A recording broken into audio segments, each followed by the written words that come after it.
Good morning. Our opening words today are by Joy Harjo. The poem is called Remember. Remember the sky you were born under. Know each of the stars' stories. Remember the moon. Know who she is. Remember the sun's birth at dawn. That is the strongest point of day. Remember sundown and the giving away to night.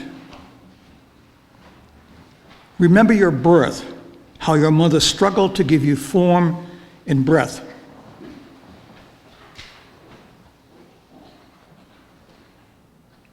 Remember how your mother struggled to give you form and breath. I just said that, but you are evidence of her life and her mother's life and hers. Remember your father. He is your life also. Remember the earth whose skin you are. Red earth, black earth, yellow earth, white earth, red earth, brown earth. We are earth. Remember the plants, trees, and animal life who all have their tribes, their families, their histories too. Talk to them. Listen to them. They are alive poems. Remember the wind. Remember her voice. She knows the origin of this universe. Remember you are all people, and all people are you. Remember you are this universe, and this universe is you. Remember all is in motion, is growing, is you. Remember language comes from this. Remember the dance language is that life itself. Remember, remember. Our opening hymn is number 38 in the gray or cloth-covered manual, Morning Has Broken. Please rise in body and spirit.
Welcome to First Parish in Bedford, a Unitarian Universalist congregation where we come together every week as a people with diverse beliefs and shared commitment to bring more peace, love, and justice into this world. Whoever you are, whomever you love, whether you worship one God, many gods, or no God, you are always welcome here. My name is Joe Pompey, and I am a member of the Worship Associates team. I'm very happy to welcome our special guest speaker today, Reverend John Cullinan. Reverend John has served as minister of the Unitarian Church in Los Alamos, New Mexico since 2007. I also want to say a special welcome to our visitors this morning in person, and those of you on Zoom. Here in the sanctuary, you are invited to fill out a blue connection card, which you can find at the end of the pew. You can give that card to one of the ushers during collection, and we will add you to our mailing list. In Zoom, we put a link in the chat to a form you can also fill out as your virtual blue connection card. Parents and caregivers of little ones, there is a nursery available downstairs for your convenience, but we're always delighted to have the little ones here in our sanctuary as well. Everyone is invited to join us after the service in the common room, which is back there, for coffee, tea, and fellowship. And if you're feeling particularly adventurous, we encourage you to use the special designated Make a New Friend table to talk to someone new today and maybe make a new friend. We also have set up upstairs a quiet space in room 201 as an additional place for conversation and connection. And there is coffee service and snacks in that room also. We have a few announcements. I'm tempted to talk really fast like they do in some of those commercials, but I will not because I can't. We want to thank everyone who made our All Ages Cabaret such a big success last night.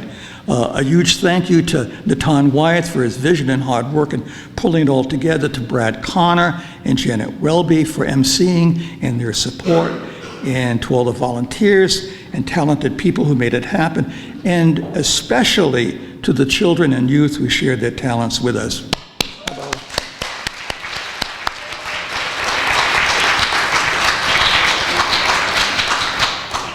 And I'm going to say this before I forget it, because it was an addition to the announcements. The next music event is Irish Fest on March 16th. There'll be more information you'll see in the announcements and the annual list and whatever. So stay tuned for that. After the service today, our lay pastoral team will have a caring table in the social hall where you can send a card to someone at First Parish, someone who could use a kind word or just to know that you're thinking about them. So please stop by the table if you'd like to send a card. Also after the service today, the parish council is meeting in room 204. So if that's you, we'll see you upstairs in room 204 at 11:30. And finally, next Sunday, March 10th, is our annual service honoring International Women's Day. And then we will have a lot of good things going on after the service as well. We'll be having an all ages karaoke right here in the sanctuary. The Partner Church Committee will be having a baked potato fundraiser to raise funds for our partner church in Transylvania. At noontime, Vicki Garr, who's our treasurer, will also be doing a special presentation of the budget and church finances to get us all ready for the annual pledge drive, which kicks off March 17th. It's going to be a busy month, I think, in March. So international, now remember this, okay, since we're talking about remembering. International Women's Day, next service, followed by karaoke, baked potatoes, and budget talk. All this is happening next Sunday, wow. And we do turn our clocks forward, so don't remember, keeping with that theme of remembering. Those are all of our announcements. So if you will please rise, and we will share our unison affirmation, which is in your order of service. Love is the spirit of this church, and service is its law. This is our great covenant, to dwell together in peace, to seek the truth in love, and to help one another. El amor, espíritu, Alicia se esta industria gran pacto vivir juntos en paz, buscar la verdad en el espíritu.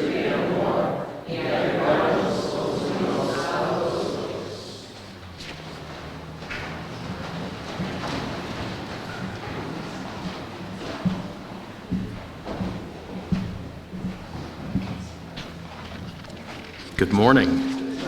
I am so happy to be here with you today. Thank you for the invitation. This is a beautiful space, my goodness.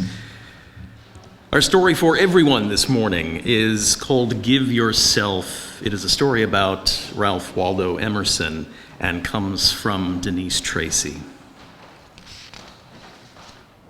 What do you want for your birthday? The father asked his daughter. Do you want a doll? She wrinkled her nose and scrunched her eyes and thought, no. A tea set? A pony? No, Father.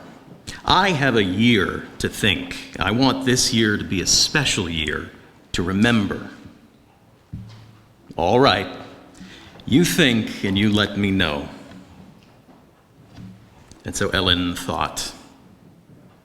She thought of bonbons and chocolates, new dresses and hats, kid boots, books, gloves, lace collars, but none of these were what she wanted. What would be special? Each day her father asked her, Ellen, do you know what you want for your birthday yet? And Ellen would shake her head.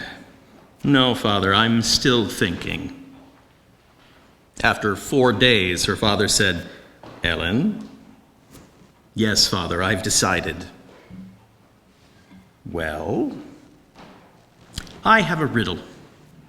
It will tell you what gift I want for my birthday. The riddle is this. You cannot buy it, for it is worth all the money you have, but only you can give it. I need to repeat this riddle because it will tell me what gift you want for your birthday. I cannot buy it because it is worth all the money that I have, but only I can give it. Is that right? Yes, Father.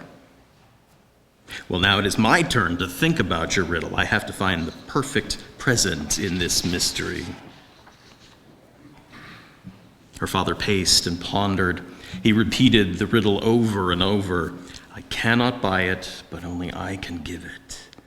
I cannot buy it, but only I can give it. He paced some more and pondered some more, and finally he smiled. I know what it is. I know what it is. Now he had to think about how to give it. When Ellen's birthday came, there was no present from her father. She didn't expect one. After she had opened the presents from her brother and sister, from her mother and her grandmother, and after the cake was all gone and the celebration was over, Ellen's father said, It is now time for Ellen's present from me. Come and sit with me. So Ellen climbed into the armchair and sat on her father's lap. My present to you is very special, he said. I hope it is what you wanted. For it's not a book, or a toy, or clothes, but instead it is a present that is for all seasons and for each day. This year, your present from me is that we will spend time together every week, just the two of us. For you are my very special daughter, and I love you dearly. And Ellen hugged him. I knew you would figure out the riddle. Her father said, You cannot buy it, for it is worth all the money that you have, but only you can give it. It took me a long time to figure out the answer, but when I did, I knew what gift you wanted. And the answer was simple. Give yourself. Father, I wanted a gift to make this year special. Time together with you will make this year the very best year of my life. And then Ellen looked into her father's eyes. Father, why are you crying? because you teach me more than any book I've ever read or written, he said. By giving you time, I will gain more than I give. And now it was Ellen's turn to figure out this riddle. How could her father, by spending time with her, get more than he gave? She thought she knew. Love multiplies. But perhaps she would only understand when she was older, when she had children of her own. But her father understood. And when he wrote an essay on giving, he wrote, "Give yourself." For Ralph Waldo Emerson knew the wonder of this gift.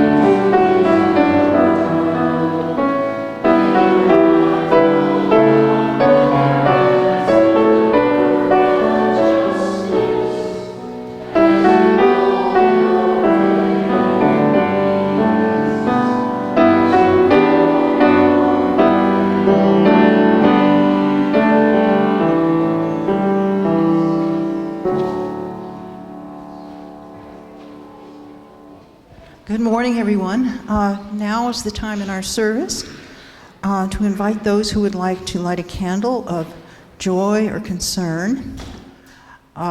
Please make your comments brief if possible, and then we'll turn to Zoom to invite our parishioners on Zoom to share a candle with us. And I will remain at the candle stand at the end of the service if anyone would like to light a candle in private. This final candle is for the joys and concerns we may be holding in our heart. And I will be at the candle stand at the end of the service if anyone wants to light a candle in private.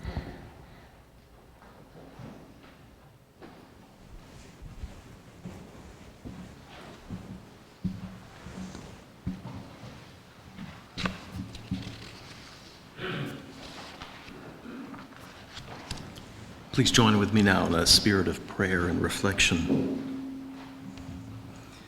Eternal and beloved, gracious source of all life and all love, we are gathered this morning with gratitude for this time out of time, which we set apart each week so that we might become more fully present to our own hearts, to one another, and to that which we call holy. May our joys be celebrated together, our wounds be healed together, our hearts be opened together. May we gain the wisdom in our time together today to see those things which bear the mark of the eternal. Giving invested in others without expectation of return. Love transformed into action. Labor done in service of our callings. Justice sought without regard for consequences. May we come to find deeper meaning in each moment of our days. May we be lifted up in deeper love, in higher resolve, and in greater commitment. May we hold a place open in this circle for the one who has not yet found their way in. May that which sustains us within these walls fuel a beacon in our hearts, lighting the way for all who are seeking. All this we pray in the names of those known and unknown, present and absent, remembered and forgotten, in the names of all the helpers of humankind. Amen. Please rise in body or spirit and join in hymn number 123.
Good morning.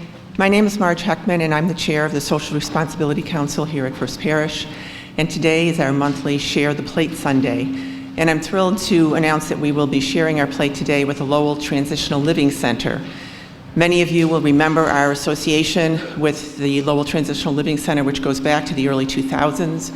For many years, we had a giving tree at Christmas time where we picked stars off the tree and bought items that were needed by the residents at the shelter. Unfortunately, COVID put a stop to that, but many of you, I'm sure, have memories of that. And so today, we're very fortunate to have Monica Johnson, the Assistant Director of the Lowell Transitional Living Center, with us to just tell us a little bit about it. And we hope you will be generous in sharing the plate today. Thank you. Good morning, everybody. Thanks for having me. Thank you again for your ongoing support. I know through COVID especially, things have looked a little different for everybody. And I think on that note, something that I wanted to offer today is the sense of community. I think oftentimes when talking about homelessness, folks who are unhoused, it's often negative, polarized. But I think for me, going into work every day and seeing that community, folks that will give clothes off their back, money they don't have, supplies that are limited. I think it really speaks to the ability of folks' selflessness and gratitude for the little things in life. And I can certainly say I'm blessed to be at a place where I can work with folks who come into work and want to see things get better and want to do better as well. So I think on that note especially, we want to thank our community partners too. Folks like y'all, groups as big as this, we couldn't do what we do without you. We're able to serve 3, sometimes 4 meals a day, offer almost 100 housing opportunities in the Lowell community for folks, and we serve 100 to 150 folks a night who are looking for beds and safety. So safety, warmth, making our space and our staff a welcoming place that feels safe when folks are coming from circumstances of all types. I think COVID especially has shown that. We have folks from all different circumstances. I often say in an ideal world, the shelter wouldn't exist. No one would be homeless. But unfortunately, that's the reality we're working with. And I appreciate all the positivity and support we receive on that front, especially from y'all. So happy to answer any questions at the end if anyone has them. Thank you.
Our reading this morning comes to us from the Christian scriptures, from the Gospel of Luke, the parable of the Good Samaritan. An expert in the law stood up to test Jesus. "Rabbi," he said, "what must I do to inherit eternal life?" Jesus said to him, "What is written in the law? What do you read there?" And the man answered, "You shall love the Lord your God with all your heart and with all your soul and with all your strength, and your neighbor as yourself." And Jesus said to him, "You have given the right answer. Do this, and you will live." But wanting to vindicate himself, the man asked Jesus, "And who is my neighbor?" Jesus replied, "A man was going down from Jerusalem to Jericho and fell into the hands of robbers who stripped him, beat him, and took off, leaving him half dead. Now by chance a priest was going down that road, and when he saw him, he passed by on the other side. So likewise a Levite, when he came to the place and saw him, passed by on the other side. But a Samaritan, while traveling, came upon him. And when he saw him, he was moved with compassion. He went to him and bandaged his wounds, treating him with oil and wine. Then he put him on his own animal, brought him to an inn, and took care of him. The next day he took out 2 denarii, gave them to the innkeeper, and said, "Take care of him, please, and when I come back, I will repay you whatever more you spend." Which of these 3 do you think was a neighbor to the man who fell into the hands of the robbers? And the man said, "The one who showed him mercy." Jesus said to him, "Go and do likewise."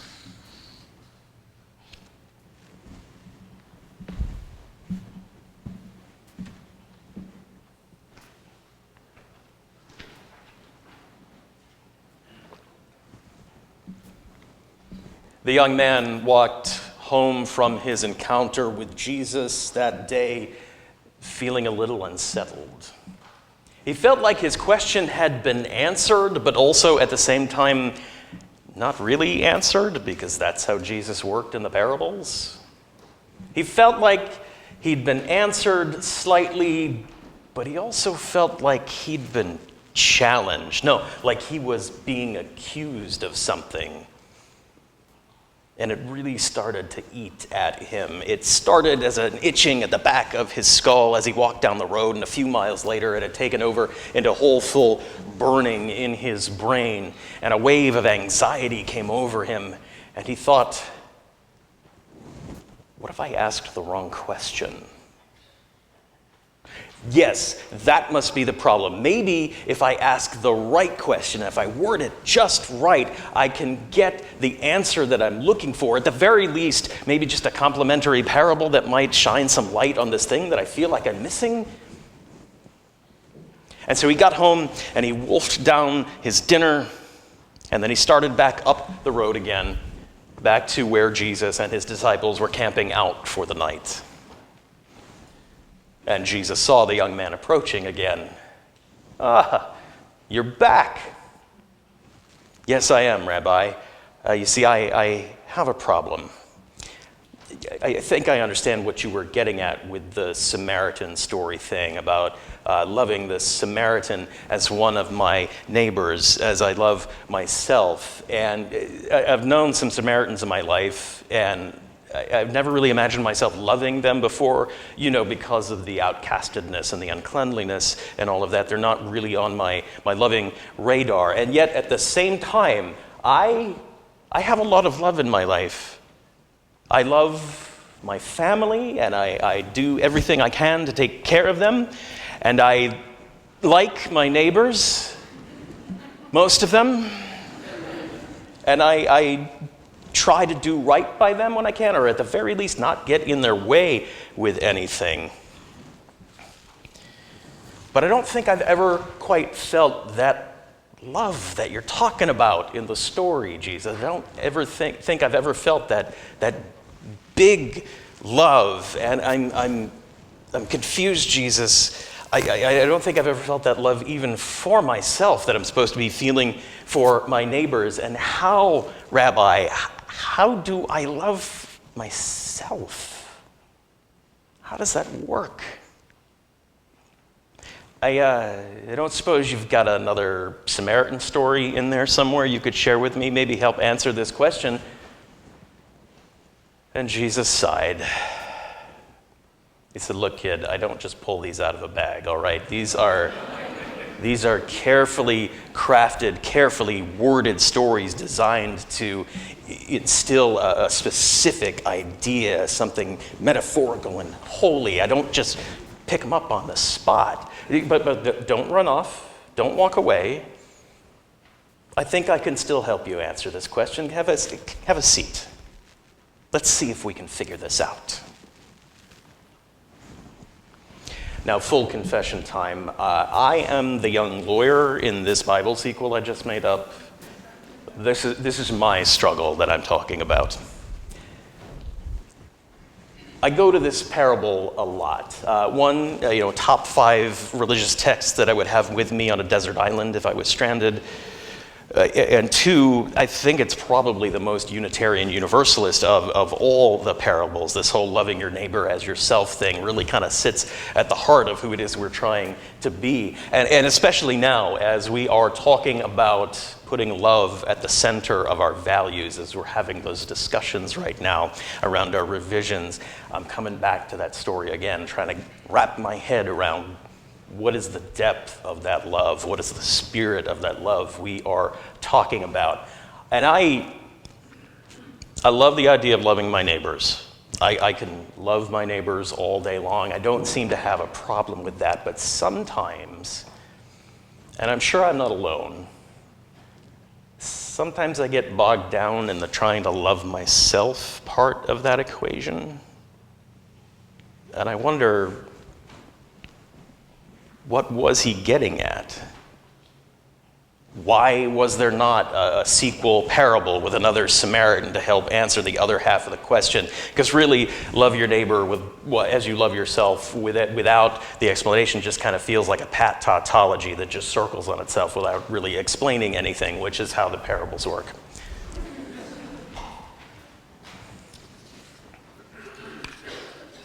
What is this love that Jesus is talking about? The first thing you have to understand is it is not, this self-love is not egotism. It is not runaway self-esteem. It's not that narcissism we might equate with loving oneself. No, the love that Jesus is talking about overall is that big communal love, that neighborly love, that world love, that full-bodied love that they called agape. Agape love. That is what he's getting at, even in terms of what we are reflecting on ourselves. And the second thing to understand is that at the time Jesus was telling this story, the concept of the self was very different from what we have today. See, there was the idea of the individual. People understood themselves as being individual and unique, but at the same time, that sense of self was also tied up in the relationships that they had to their community, to their tribes. It was cyclical. I exist because of the community. I exist for the tribe. The tribe exists for me. I am nothing without them. So I'm an individual, but encompassed by all of that. And the audience for that parable,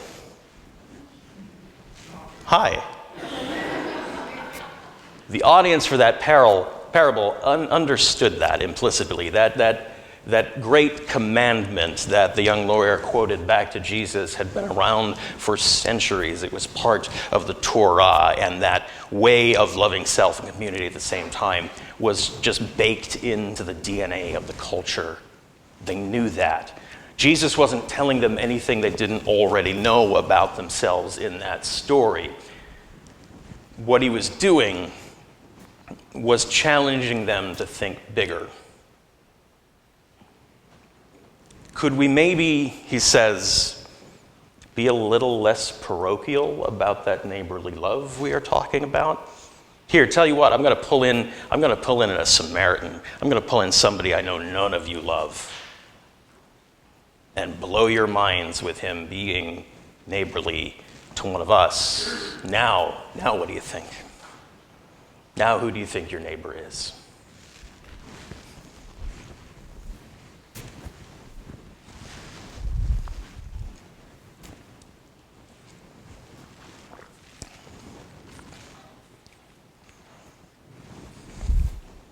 That cyclical love leads us to want for ourselves what we want for others, all of the same. And Jesus was just trying to get people to think bigger about the others that we were wanting for. And then centuries down the line, modernity happens. And all of a sudden, we have a much newer sense of the self, of the individual. It is much more individualistic. It's a little more ego-driven, a little more of that island of me as we understand ourselves now. And we get now into today with, bootstraps, pulling yourself up by your own bootstraps, being the self-made person. I am an island. We are no less connected to one another, despite the misconception of that wholly independent individual. But we've conceived of a world in which we are somehow separate. And we get that separated and that isolated from the others we are connected to. We fall into things like egotism and narcissism, but also inwardly reflected, perhaps even some self-doubt because we're not connected to others. Maybe a lot of self-criticism. Does anybody have that voice in their heads? Yeah. And if we listen to that voice long enough, maybe we even start to develop some self-loathing. This is my struggle. This is really why I'm looking for that second Samaritan parable, because I've got that self-critic voice. It is a huge jerk. And when I get isolated in my head, I start listening to it a little too much, and I start spiraling downwards into, oh God, I hate everything I do. And all of a sudden, my imposter syndrome develops its own case of imposter syndrome, and it's just a downward spiral.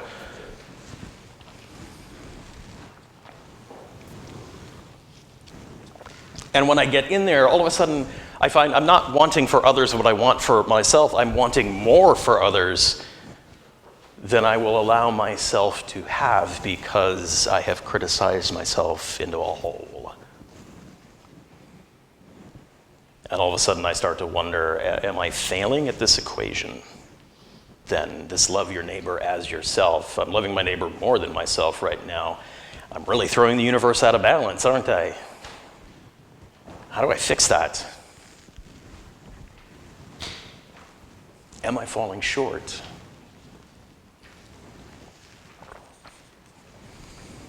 The lesson of Jesus' time in this parable is that love of self and love of neighbors is not some kind of if-then proposition.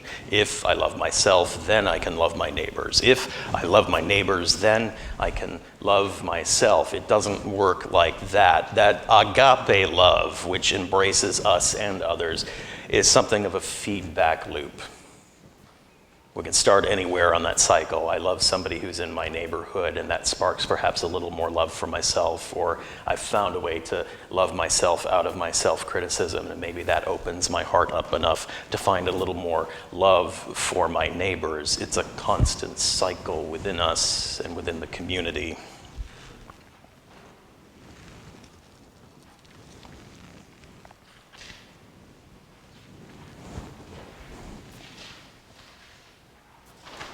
The question is what sparks us in either direction? What sparks that love for others that might lead into loving ourselves? What sparks that love of self that might lead to loving others. Jesus sat down with a young lawyer and said, all right, I don't have a second Samaritan for you. I'm sorry, I just can't pull that out of the air. But I do have a story for you, and I think it might help. And this one has the benefit of actually being a true story. It's about a real person. You see, I had this friend many years back, another rabbi, in fact, and he went by the name Hillel. And Hillel, he was amazing. He knew the law inside and out. He was known as the greatest scholar of our laws. And one day, a couple of our Roman occupiers decided they wanted to get the better of him, so they approached him and said, Rabbi, the Jewish law is very complex. Could you perhaps stand on one leg and summarize it for us? And so Hillel, and then the lawyer said, I know, Jesus, every first-year student gets this story. He stands on one leg and he says, you shall love the Lord your God with all your heart and all your soul and all your might, and your neighbor as yourself. In fact, I said that to you this morning when I asked the question, Jesus. I answered that question for you already. And Jesus said, yeah, you answered that question already. But no, it's not an answer at all, Jesus. I'm still sitting here asking you, how do I love myself? How do I do that? And Jesus said, put the second part of the Great Commandment away for a second. Forget about that. What's the first part of that equation that you just gave me that Hillel summarizes with? You shall love the Lord your God with all your heart and all your soul and all your strength. That's right, says Jesus. Think about that for a minute. So let's think about that for a minute. You shall love the Lord your God with all your heart and all your soul and all your strength. Now, I know being Unitarian Universalists, this is probably the point of the sermon where some of you might be looking for the off-ramp. Keep riding with me for a little bit here. Let's see if we can parse this out to a place where we all reach some basic agreement of what we're talking about here. The Rabbi Michael Lerner, another great rabbi, posited many years back in one of his books that the Jewish word for God, as it appears in the Hebrew Scriptures, Yahweh, YHWH Yod He Vav He, the Holy Tetragrammaton. That's your seminary word for the day, Tetragrammaton. He posits it's actually a very complex conjugation of the verb to be. It is a verb that means that which is becoming that which shall be. That which is becoming that which shall be. A work in progress. A process. Something wholly encompassing. Or as I tell my folks, all that is. Everything. That which is shall become that which shall be. All that is, or as we've come to understand in our circles, perhaps the interdependent web of all existence. So let's go with that this morning. The web, all that is. Love all that is with all your heart and all your soul and all your strength. Here is the great mystery of the self. Here I am, standing before you today, at once unique and here for one time only. This show is never happening again once I'm gone. And yet, at the same time, I am fully connected and fully dependent on everything that came before me. Listen to those words, the Joy Harjo poem that we listened to in our opening words. Remember where you came from your mother, from your father, from the dirt, all of that, from the stardust, happened so I could be here today. And you, it's not all about me. And wholly connected and responsible for everything that's going to come after me. The choices I make, the words I speak, the people I love, the ways of being I have are going to have an impact on what the world is.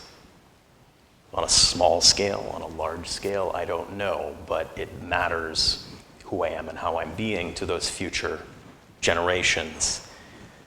And at the same time, connected to all of this in this interdependent web, into this sphere of all that is, or let's call it for the purpose of today, the neighborhood, the big one, the boundless one.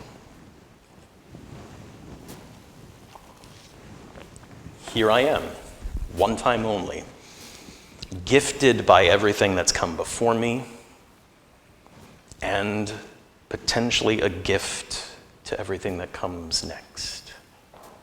Give yourself as the gift, says Emerson.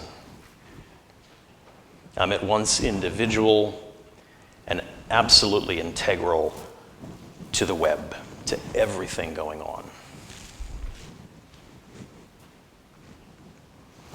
And that's how Jesus is talking about the commandments, those great commandments in the sense they are as interlocked and as intertwined as we are with all that is. They're not separate. They're not two sentences. Love the Lord your God with all your heart and all your soul and all your strength, and your neighbor as yourself. It's all one thing.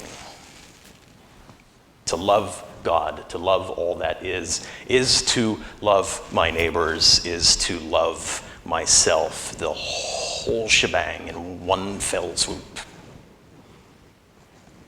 There's no separating it out.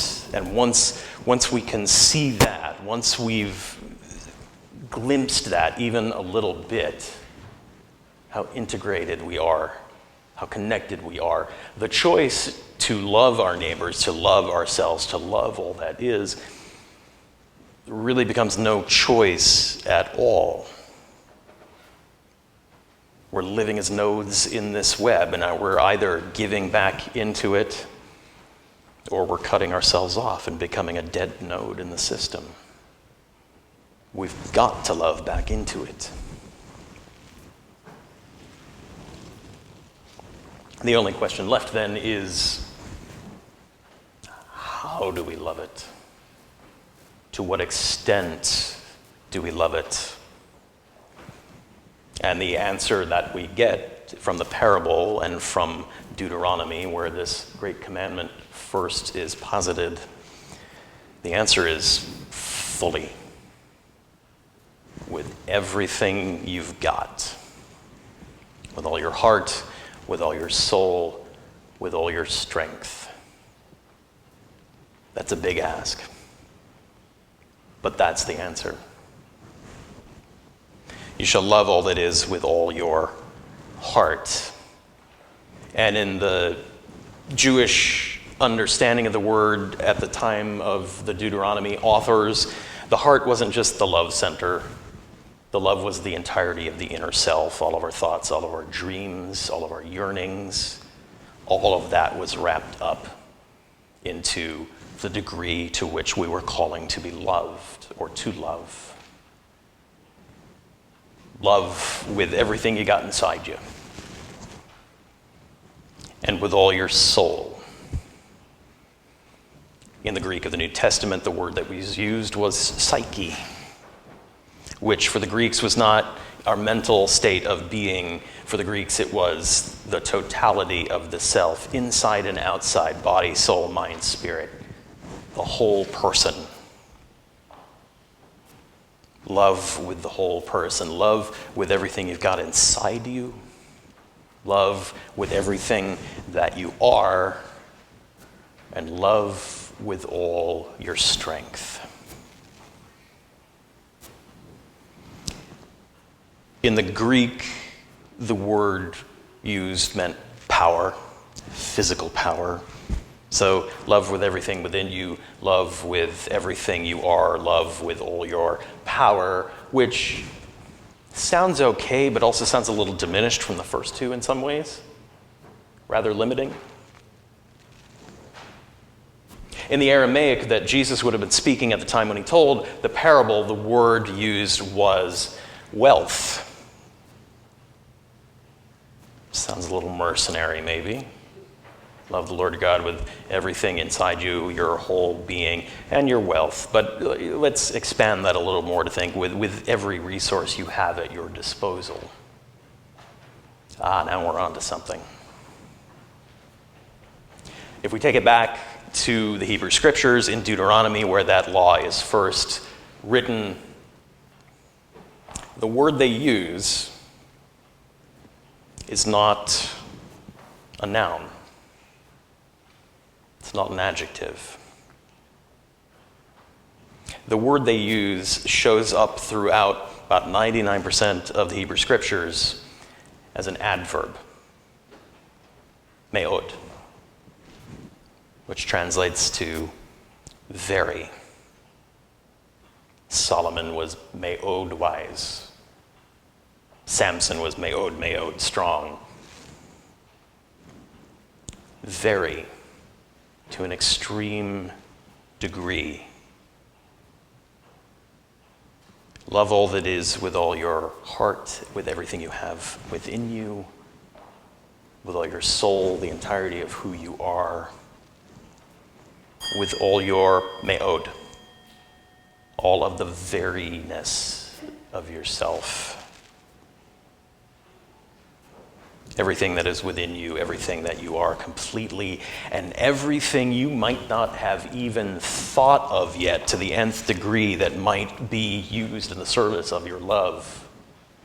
Yeah, your thoughts and your yearnings and your strength and your heart, but also the way you get out of bed in the morning, with every meal you might prepare or share with someone else, with every passing thought you might have of someone you haven't thought of in years, with every song you sing in the shower to start your day, everything you've thought of to use and everything you haven't even thought of yet, the veriness, the depth of the potential of who you are.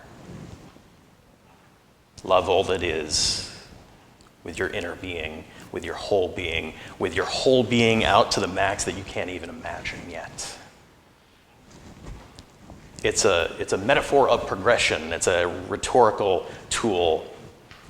Love big, love really big, love so big you can't even conceive of it. Do you see what I'm trying to say? Says the Deuteronomist. Jesus waving the flags for us so we get the point. Do you understand what I'm trying to get at here? The love has no bounds. It applies to you and everyone and all that is. Love within and without and with the very veriness of who you are. How we are called to love in this equation, and this is why I think it's a wonderful Unitarian Universalist parable. That agape love we are being called to is to love with the wholeness of your being. And I think the biggest purpose we have in gathering together is having the space to find the fullness of who we are without anybody else telling us who we are. To find our fullness and to love with all of that. Love all that is with all of our loving and our ways of being and in the fullness of our feelings, in every gift that you have received from the universe, in every gift that you choose to be to everyone around you. That love of self is not an egotism. It's not a narcissism at all. It is our choosing to bless the world, as Rebecca Parker says, as we have in our quote in the order of service this morning. It is choosing to be a gift to others, as Emerson talks about.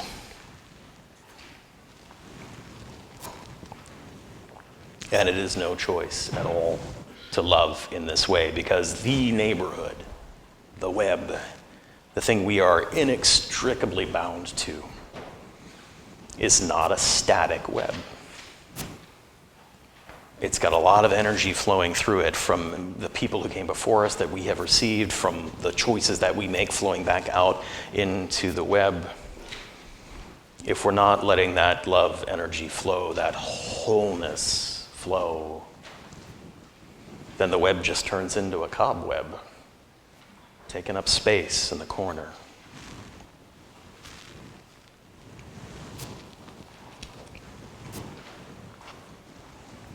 The young lawyer walked home again, feeling once again like his question had been answered, but also not really answered, because that's just how the parable stories work. He felt like he'd been challenged once again. And so have we been in turn.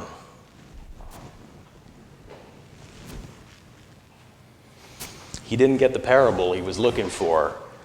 And I gotta tell you, I looked really hard and I couldn't find it either. But I think he got something better if he took the time to really dig down into the story that he was being told that day. And I think I got something better digging down into it as well. And I think we've all got something better. A great commandment. Love all that is. Love everything within the web. With everything within you. With the wholeness of yourself. Down to the very veriness of who you are. May it be so. Would you all please rise once more in body or spirit and join in our closing hymn?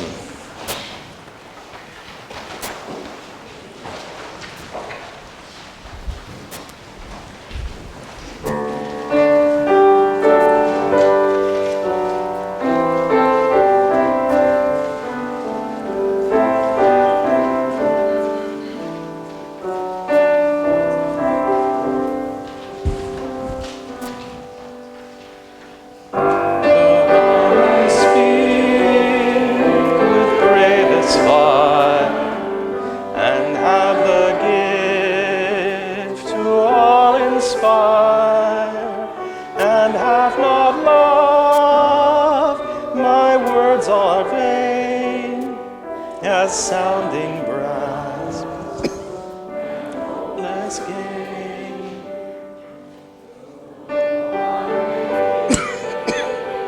All I possess, and striving so, my love profess, but not begin, my love within, the prophet soon turn strangely thin.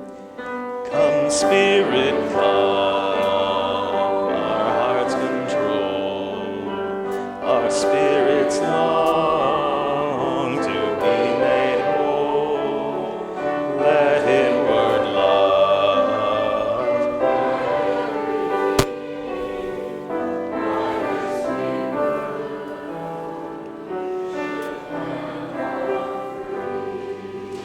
Friends, may life bless us and keep us. May the light of life shine upon us and out from within us, and be gracious to us and bring us peace. For this is the day. This is the one wild and precious life we have been given. So let us all find a way to rejoice and be glad in it. Go in peace.